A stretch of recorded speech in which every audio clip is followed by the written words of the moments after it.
오히려 바로에게서 아브라함은 많은 가축들을 받아서 부유하게 되었습니다. 풍족하게 되었다라는 거예요.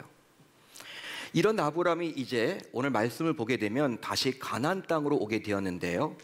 그런데 이 아브라함만 돌아온 것이 아니라 이 애굽에 같이 내려갔던 이 조카 롯과 함께 다시금 돌아오게 되었습니다. 근데 아브라함만 바로에게서 많은 재물을 받았던 것이 아니에요. 가축들을 받았던 것이 아닙니다. 조카 롯 역시 어느 순간 그도 부유하게 되었습니다. 자, 그런데 누군가 인생은 호사다마라고 이야기를 했죠. 호사다마라고 이야기를 했습니다. 좋은 일이 있으면 또 어려운 일이 생기기 마련이죠. 자, 재산이 많아졌습니다. 당시의 재산은 가축이었습니다. 소나 양이나 염소였어요. 여러분, 가축이 많아지자 어떤 문제가 생겼냐면요, 목초지가 부족하게 된 거예요. 먹일 풀이 부족하게 되었습니다. 이것으로 인해서 이제 아브라함과 롯 사이에 갈등이 생기게 되었습니다. 실질적으로 우리가 말씀을 살펴보게 되면요, 롯의 이 목자들과 아브라함의 목자들이 다투기까지 했습니다. 멱살잡이까지 했다라는 거예요. 한마디로 자기 주인의 그런 이쁨을 받으려고 자신에게 맡겨진 그 일을 감당하기 위해서 롯의 목자들과 아브라함의 목자들 사이에 갈등이 생기게 되고 그것으로 인해서 다툼이 생기게 되었죠. 이 일로 인해서 결과적으로 조카 롯은요, 그동안 함께 해왔던 아브라함을 떠나서 소돔과 고모라 지역으로 가버렸습니다. 자, 그런데 조카 롯이 떠난 후에 하나님께서 아브라함에게 찾아오셨어요. 찾아오셔서 다음과 같이 말씀하십니다. 14절을 볼까요? 이렇게 하나님께서 아브라함에게 요청하십니다. 너는 눈을 들어 너 있는 곳에서 북쪽과 남쪽 그리고 동쪽과 서쪽을 바라보라. 한마디로 무엇을 바라보라는 것입니까? 동서남북을 바라보래요. 너 있는 곳에서 동서남북을 한번 바라봐라. 오늘 말씀의 제목처럼 사방을 바라보라고 하나님이 아브라함에게 요청했습니다. 이것은 구체적으로 어디를 바라보라는 의미입니까? 여러분, 동서남북은 과연 어디를 말하는 것일까요? 하나님께서 말씀하시는 동서남북에 과연 무엇이 있길래 하나님은 아브라함에게 동서남북을 바라보라고 하셨던 것일까요? 그리고 왜 다소 뜬금없이 동서남북을 바라보라고 하셨던 것입니까? 실제로 당시는 고대 사회입니다. 지금과는 다르죠. 바라보면요, 특별한 건축물이 있을까요, 없을까요? 없습니다. 광야입니다. 황량합니다. 그런데 여러분, 지금처럼 특별한 건축물도 없는데 왜 하나님께서는 이 아브라함에게 왜 동서남북을 바라보라, 사방을 바라보라고 요청했던 것일까요? 아브라함이 동서남북을 바라봤을 때 무엇이 보였을까요? 우리는 오늘 말씀을 보면서 꼬리에 꼬리를 무는 여러 질문들을 우리가 이렇게 하게 돼요. 자, 하나님께서 아브라함에게 동서남북을 바라보라고 하신 시기를 우리가 알아야 합니다. 언제입니까? 바로 조카 롯이 아브라함을 떠난 직후였습니다. 말하자면 아브라함이 조카 롯과 헤어졌기에 마음이 허전한 시기였단 말이에요. 섭섭한 시기였단 말이에요. 실제로 그동안 자식이 없어서는 아브라함에게 있어서 조카 롯은 조카이기보다는 거의 자식과도 같은 위치에 있었습니다. 아니, 아들이 없습니다. 자녀가 없습니다. 그런 아브라함이 갈대아 우르라는 고향으로부터 떠나올 때부터 조카 롯은요, 항상 옆에 있었어요. 따라서 피부치는 조카 롯밖에 없습니다. 여러분, 의존할 수밖에 없겠죠. 의지할 수밖에 없겠죠. 아브라함은 점점 나이는 먹어만 가는데, 높아만 가는데, 늙어만 가는데, 여러분, 눈에 보이는 것은 자녀가 없단 말이에요. 아들이 없습니다. 그렇기 때문에 모든 여러분 상의를 할 때에도 누구랑 상의를 주로 했을까요? 물론 아내랑도 상의를 했겠지만 이 조카 롯과 상의하지 않았을까요? 의존하고 의지했던 대상이 바로 이 조카 롯이었습니다. 그런데 어느 순간 롯이 자신을 떠나다 보니 아브라함은 정말로 마음이 심란하고 상심이 컸을 거란 말이죠. 이런 상황에서 하나님께서 아브라함에게 찾아와서 했던 말이 바로 무엇이냐? 동서남북을 바라보라고 한 거예요. 자, 그렇다면 하나님께서 아브라함에게 눈을 들어 동서남북을 바라보라고 했는데 이렇게 하신 이유가 과연 뭘까요? 이것은 과연 어떤 의미가 담겨져 있는 것일까요? 동서남북을 바라보라고 했던 것은 어떤 의미입니까? 어떻게 해석을 해야 되는 것일까요? 바로 너희 옆에 내가 있으니 너무 상심하지 말고 걱정하지 말고 힘을 내라는 위로와 격려의 메시지입니다. 하나님이 지금 그 말을 해주고 있는 거예요. 한마디로 오랫동안 함께했던 롯이 떠난 이후에 낙심하고 좌절하게 되었던 아브라함에게 하나님께서 친히 나타나서 사랑하는 아브라함아, 너 얼마나 힘들어. 네가 의존했던 대상이었던 롯이 떠나버렸잖아. 네 마음 내가 모르지 않아. 롯이 없어서 롯이 떠났기에 지금 굉장히 힘들고 어렵지. 지금 낙심해 있지, 낙담해 있지, 좌절해 있지, 어떻게 살아가야 할지 앞이 보이지 않지. 그렇지만 너무 걱정하지 마. 내가 있잖아. 내가 있어. 내가 함께 있잖아. 너와 함께 있어. 네가 요구하는 것은 내가 다 들어줄게. 이런 응원의 메시지예요. 이런 위로의 메시지입니다. 이런 격려의 메시지입니다. 하나님께서는 롯의 부재로 인해서 몹시 힘들어하던 아브라함에게 친히 다가와서 위로해 주십니다. 위로와서 아브라함을 격려하고 다시 일어나도록 힘을 불러 일으켰다라는 거예요. 자, 그런데 몇 가지 특이한 점이 보입니다. 오늘 말씀을 쭉 읽다 보면요, 몇 가지 특이한 점이 보여요. 그것은 바로 하나님께서 아브라함에게 어떻게 이야기를 했느냐? 너 있는 곳에서 동서남북을 바라보라고 하셨기 때문입니다. 너 있는 곳에서 동서남북을 바라봐라. 어디 나와 있습니까? 14절을 보세요. 우리 한번 같이 읽어봅니다. 14절 시작. 너는 눈을 들어 너 있는 곳에서 북쪽과 남쪽 그리고 동쪽과 서쪽을 바라보라. 실제로 아브라함이 당시 있었던 곳은 조카 롯이 선택한 땅에 비하면 정말 형편이 없는 땅이었습니다. 여러분, 그 땅이 좋다면 조카 롯이 떠날 리가 없겠죠. 근데 목초지가 부족해요. 풀이 없습니다. 여러분, 그러기 때문에 떠난 거거든요. 따라서 조카 롯이 떠난 그 땅과 비교해 보면요, 지금 아브라함이 머물고 있는 땅은요, 별 볼 일 없는 땅이에요. 그러니까 인간의 눈으로 보면요, 별거 없는 땅이에요. 황무지와 같은 곳이었죠. 각자의 가축을 먹일 목초지가 부족하여 다툼이 생긴 이후에 어떻게 여러분 일을 벌였습니까? 아브라함이 이런 제안을 했죠. 조카 롯에게 내가 좌하면 나는 우하고 내가 우하면 나는 좌하겠다. 아브라함은요, 손 위의 어른이었지만 조카에게 선택권을 여러분 주었던 거예요. 먼저 선택하라.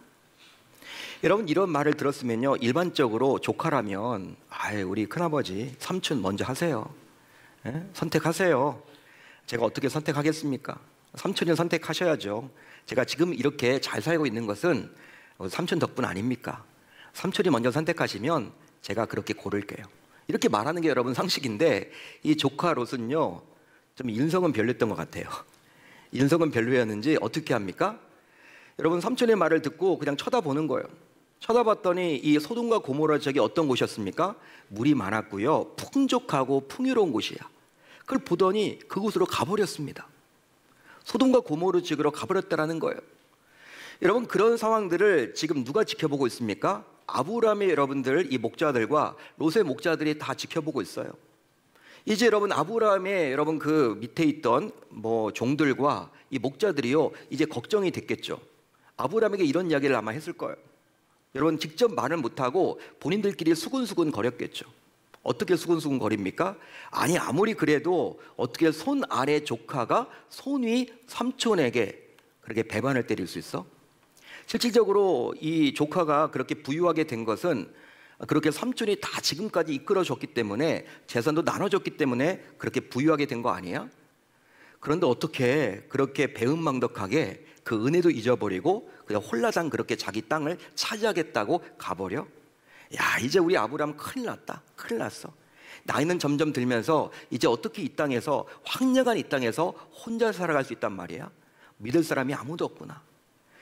이런 주변에서 사람들이 수군거리면서 이런 이야기를 했을 때 정말 어느덧 아브라함 역시 롯에 대한 섭섭함이 생겨났겠죠. 자기가 여러분 분명히 롯에게 떠나라고 했습니다. 내가 좌하면 나는 우하고 네가 우하면 나는 좌하겠다. 분명히 자기 입으로 했지만 주변에서 이런 이야기를 들려오면요, 여러분 섭섭함이 있는 거예요. 사람이다 보니까. 여러분, 왜 그러지 않겠습니까? 섭섭함이 밀려오고 더욱이 혼자서 어떻게 이곳에서 살아가야 할지 막막했을 거란 말이죠.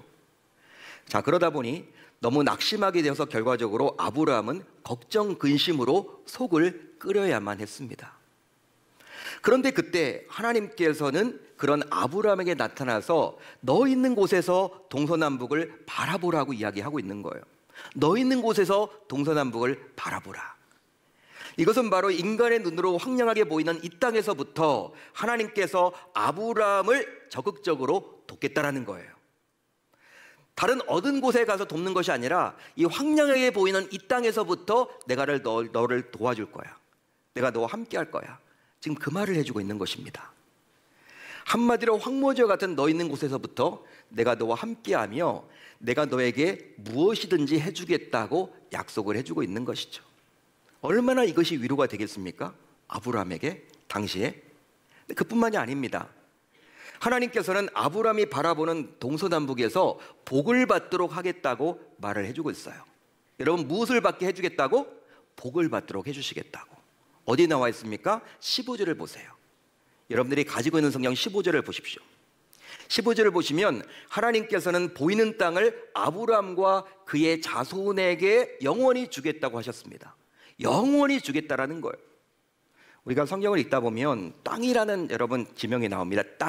땅을 주겠다. 이 땅은요, 육적인 복의 상징이에요. 대명사입니다. 지금도 여러분 부동산으로 돈을 많이 벌죠.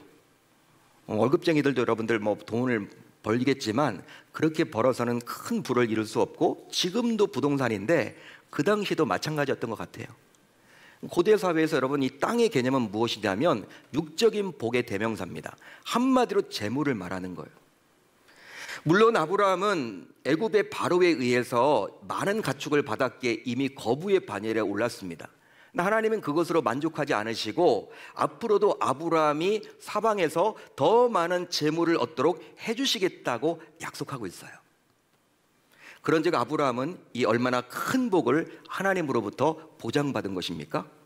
여러분, 이런 이야기 들었을 때 얼마나 위로가 될까요? 위로가 될까요? 또 있습니다.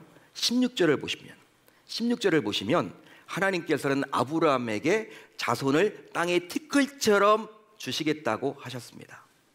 땅의 티끌과 같이 많이 주시겠다. 더군다나 사람이 땅의 티끌을 능히 셀 수 있을진데 내 자손도 세리라 라고 말씀하사, 땅의 티끌을 셀 수 있는 사람이 있다면 내 자손도 셀 수 있을 것이라고 말을 해주고 있어요. 여러분, 한번 여러분들에게 질문을 던지겠습니다. 땅의 티끌, 먼지를 셀 수 있는 사람이 있을까요? 먼지를 셀 수 있다. 있을까요? 없습니다. 따라서 이 말은 어떻게 해석을 해야 되냐면, 먼지를 셀 수 있는 사람이 없듯이 아브라함에게 지금 어떤 이야기를 하고 계시냐면, 하나님이 내 후손과 내 자손이 셀 수 없을 정도로 많아질 것이다, 그 말이에요. 실제 여러분 이것이 일어났죠. 저 여러분들 모두 아브라함의 자손들 아닙니까? 영적으로 아브라함들 자손들 아닌가요? 여러분, 얼마나 예수 믿는 사람들이 많습니까? 하나님 믿는 사람들이 얼마나 많습니까? 이 말이 지금 이어지도록 해주셨다는 거예요.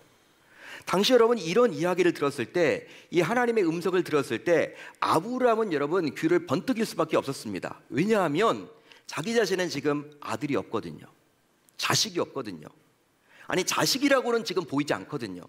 그런데 하나님께서 자식을 주되 얼마나 많이 주신다?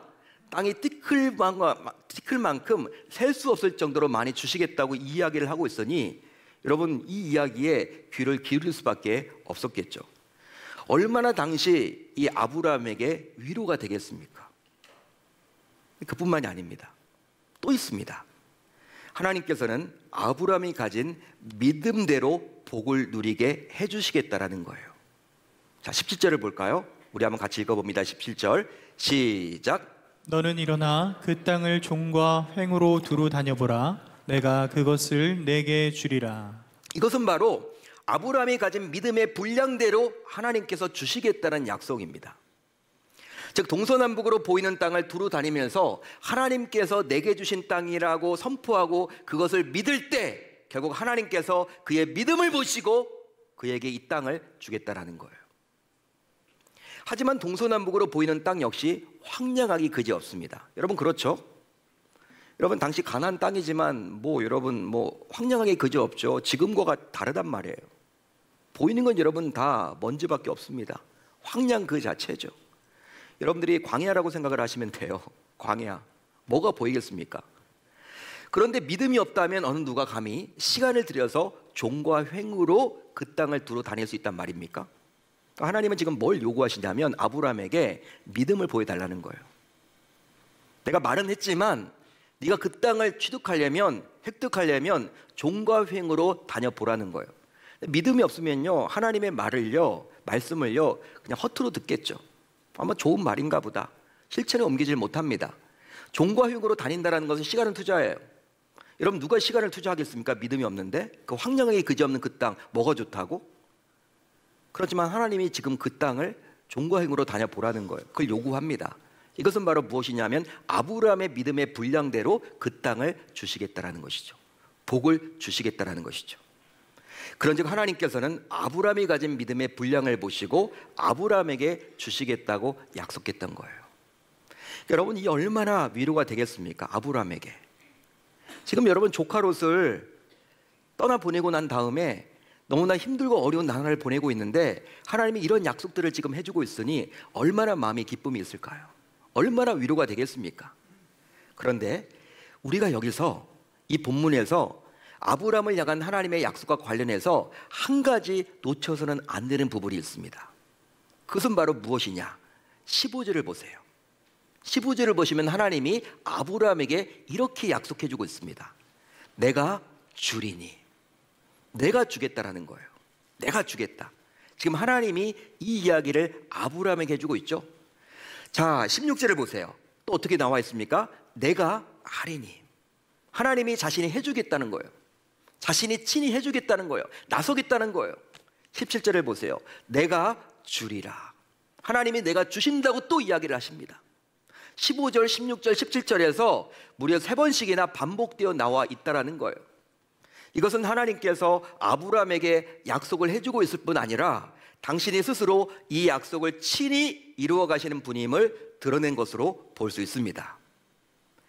그러기에 하나님께서 아브라함에게 해주신 이 약속은 반드시 이루어지게 될 줄로 믿습니다. 믿습니다. 왜요? 하나님이 약속해 주셨잖아요. 약속만 해주신 것이 아니라 실제로 실행해 주신다라고 분명히 말을 해주고 있기 때문에 이 하나님의 약속은요 반드시 이루어지는 거예요. 얼마나 여러분 아브라함에게 위로가 되었겠냐는 거예요. 유한이 되었겠냐는 거야. 아브라함이 얼마나 힘을 얻었겠냐는 거예요. 결과적으로 이런 하나님의 약속을 받게 되었던 아브라함은 이제 하나님께 제단을 쌓게 되었는데요. 자, 오늘 보면 18절을 볼까요? 우리 한번 같이 읽어봅니다. 18절 시작. 이에 아브라함이 여호와를 위하여 제단을 쌓았더라. 아멘. 제단을 쌓았다라는 것은 결국 하나님께 희생 제사를 드렸다는 말로써 하나님의 약속을 받고 감사의 제물을 드렸다라는 의미예요. 따라서 아브라함이 하나님을 향한 자신의 신앙을 고백했다고 볼 수도 있습니다. 자신의 신앙을 예배를 통해서 드러낸 거예요. 한마디로 하나님의 약속으로 위로를 받게 된 아브라함은 결과적으로 믿음으로 복을 받아 누리겠다며 하나님께 예배를 드려서 자신의 신앙을 고백했습니다. 할렐루야, 할렐루야. 그런즉 아브라함처럼 복의 사람은 예배를 멈추지 않습니다. 복의 사람은 예배를 지속합니다. 복의 사람은 예배를 통해서 자신의 신앙을 드러냅니다. 복의 사람은 예배를 통해서 그 복을 받아 누립니다. 할렐루야, 할렐루야. 사랑하는 성도 여러분, 요즘 여러분들은 어떻게 지내십니까? 어떻게 살아가세요? 새해가 밝았는데 한 달이 다 지나가 버렸어요. 와우, 너무 빨리 지나가요. 1월 네 번째 주일입니다. 이번 주에는요 1월을 잘 마무리하고 우리가 2월을 준비해야 할 중요한 시점이에요. 얼마나 세월이 빨리 흘러가는지. 새해가 밝았는데 여러분들 어떻게 지내세요? 어쩌면 하나님을 믿는 성도라면서도 실족하거나 실망하거나 좌절하거나 낙심해 있을지도 모르겠습니다. 목회자인 저 역시 마찬가지예요. 말씀은 전하지만 저도 여러분들과 동일합니다. 사람입니다. 왜 여러분 실망이 없겠습니까? 왜 낙심이 없겠습니까? 여러분들이 겪는 문제와 동일하게 겪습니다. 저도 자녀들이 있고요. 저도 여러분들 교회 생활 하고요. 여러분들은 평신도로 이렇게 앉아 계시지만 저는 또 말씀을 전하는 위치에 있기 때문에 여러분 이 담임 목사의 부담감, 여러분 이루 말할 수도 없죠. 어떨 때는 오해받을 때도 있고, 여러분 누구에게 말도 못하고 끙끙 앓다가 하나님께 여러분 기도로 풀 수밖에 없는 위치에 있을 때도 놓여 있습니다. 여러분들도 마찬가지일 거예요. 여러분 이렇게 우리는 목회자를 비롯해서 평신도인 여러분들 모두 예수를 믿는데도 불구하고 이렇게 낙심해 있거나 실망해 있거나 좌절할 수밖에 없는 이유가 과연 뭘까? 그것은 바로 우리가 살아가는 삶이 여러 다양한 문제로 인해서 너무나도 빡빡하고 우리를 힘들게 하기 때문이죠. 자, 그러다 보니 예배를 드리면서도 마음이 허전하고 상심이 커서 그 결과 너무나도 몸과 마음이 지쳐 있을지도 모르겠어요. 한마디로 다양한 문제로 인한 고민과 염려로 그 무엇도 하고 싶지 않을지도 모르겠습니다. 어쩌면 이 자리에 나와서 지금 예배를 드리면서도 죽고 싶은 심정으로 앉아 계시는 분들도 계실지 모르겠어요. 말씀에 집중하려고 해도 자꾸 여러분 그 문제가 자꾸 떠올라져서 지금 이 자리에 억지로 참고 앉아 계시는 분들이 계실지도 모르겠습니다.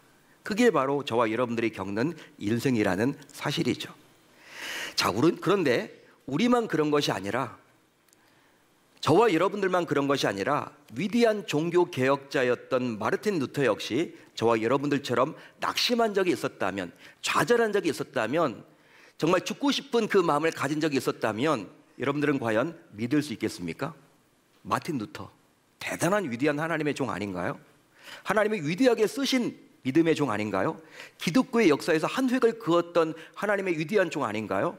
그런 그도 저와 여러분들과 다를 바가 없이 죽고 싶었던 적이 있었다라는 것을 여러분들이 안다면 믿을 수 있겠냐는 거예요. 여러분 어떻습니까? 그렇습니다. 성도인 저와 여러분들은 종종 고난의 때, 낙심의 때, 좌절할 때, 죽고 싶을 만큼 힘들고 어려울 때 정말 혼자서 길을 걷는다라고 착각을 해요. 그렇지만 예수님께서는 우리가 혼자 걷도록 결단코 내버려 두지 않으십니다. 따라서 지금도 눈물을 흘리며 힘겨워하는 우리를 결단코 홀로 내버려 두지를 않는다라는 사실을 우리 모두 기억해야 할 줄로 믿습니다. 자, 그렇다면 이제 우리 모두 어떻게 하면 좋을까요? 뭘 결단하고 돌아가시면 좋을까요? 1월을 마무리하면서 또 새로운 2월을 준비하면서 우리는 무엇을 붙들어야 할까요? 바로 하나님께서는 우리가 드리는 예배를 통해서 우리와 함께 하시고 우리에게 복주심을 보여주시기에 금년 한 해 예배만큼은, 아니 2월 한 달 예배만큼은 반드시 귀하게 여기며 예배 목숨을 걸기로 다짐하고 결단을 한번 해봅시다. 그 결과 필요한 복이 있다면 예배를 통해서 받아 누려봅시다. 그 이유는 바로 하나님께서 모든 것을 정말로 우리에게 주실 수 있기 때문이죠. 따라서 힘들면 힘들수록, 또 어려우면 어려울수록 예배는 아무런 도움이 되지 못한다라는 식으로 사탄 마귀는 자꾸 우리를 유혹하고 속삭이지만, 그런 사탄 마귀의 속삭임과 유혹에 절대 빠져들지 마시고 오직 하나님께서 약속하신 그 모든 복을 예배를 통해서 받아 누려야 할 줄 우리 주님의 이름으로 축원합니다. 2월 한 달 그렇게 한번 살아보겠다라고 다짐하고 결단하는 저와 여러분들이 다 되셨으면 좋겠습니다. 예배 나오실 때 그냥 의무감에서, 매너리즘에서 빠져나오지 마시고, 하나님께서 우리 가정에게, 아니 나에게, 우리 교회에게 어떤 말씀을 주실까? 여러분들이 기대하는 마음을 가지고 나와보시길 바라고, 그뿐만이 아니라 하나님께서 정말 우리 예배를 통해서 뭘 원하실지를 항상 여러분들이 고민하는 가운데 예배에 참석하셔서 하나님의 음성을 듣고 하나님의 말씀을 듣고 하나님의 뜻을 분별하며 나아가는 저와 여러분들이 다 되셨으면 좋겠습니다. 그리함으로 말미암아 아브라함이 힘들고 어려웠을 때 하나님이 찾아와셨던 그 위로의 메시지를 저와 여러분들 항상 간직해서 힘들고 어려움을 넉넉하게 이겨낼 수 있기를 우리 주님의 이름으로 축원합니다.